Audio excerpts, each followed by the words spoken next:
La carence en zinc augmente la perméabilité intestinale. Alors, mais qu'est-ce qui peut provoquer une carence en zinc? Bon, on en trouve surtout dans la viande. Donc, pour les végétariens, peut-être que ça peut arriver, oui. Mais ce qu'il me fait un peu plus peur, c'est pour ceux qui ont une inflammation chronique. Je m'explique. Si vous êtes par exemple en situation de surpoids, voire surpoids plus, peut-être que vous avez une petite inflammation de bas grade. Ou alors aussi, si vous faites du sport plus que 4 fois par semaine, ou si vous faites même 4 fois par semaine, mais beaucoup trop longtemps, beaucoup trop intensément, on va utiliser beaucoup de zinc pour baisser tout ce stress oxydatif, mais surtout pour baisser notre inflammation. Vous savez ce que c'est maintenant, peut-être l'inflammation, c'est quand on fait trop d'efforts ou tout simplement qu'on a une pathologie, notre système immunitaire va créer une petite inflammation pour résister à le stress oxydatif, pour nous protéger tout simplement des infections, du stress, etc. On va créer une inflammation pour résister à un envahissement. D'accord? Euh, donc cette inflammation, c'est juste créé par notre ADN, ou alors à côté de l'ADN dans la cellule, avec certains facteurs, d'accord, qui vont créer des interleukines, des petites protéines comme ça, toutes petites, mais qui vont aller attaquer l'envahisseur, par exemple, bim, bim, bim, bim, d'accord? Donc ça va créer une inflammation et ça va créer aussi une rétention d'eau, d'accord? Et c'est pour ça qu'on a des petits gonflements. Le bleu, vous voyez le bleu? Le bleu, c'est une rétention d'eau créée par une inflammation. Mais tout ça, ça utilise beaucoup de zinc. On va utiliser du zinc pour énormément de réactions chimiques dans notre corps. Mais heureusement, on en a beaucoup en réserve. Normalement, ça ne doit pas trop bouger. Mais si on a une inflammation chronique, ça va toujours tirer sur le zinc et au bout d'un moment, ça va diminuer. Et donc, on n'en aura plus pour notre barrière intestinale.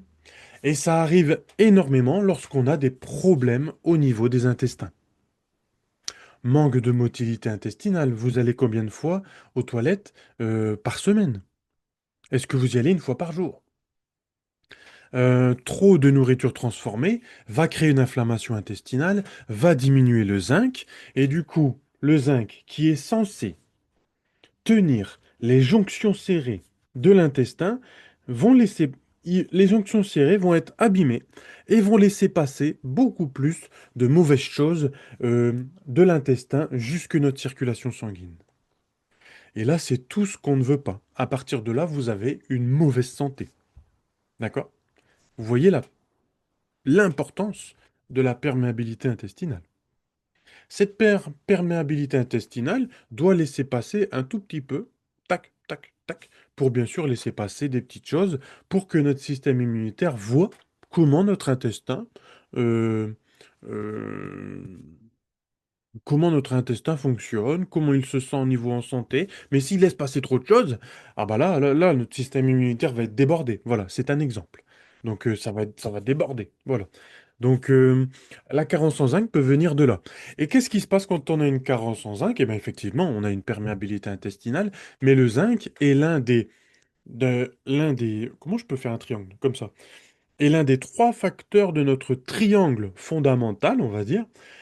Pour ceux qui connaissent la numérologie, c'est intéressant. Triangle fondamental de notre système immunitaire.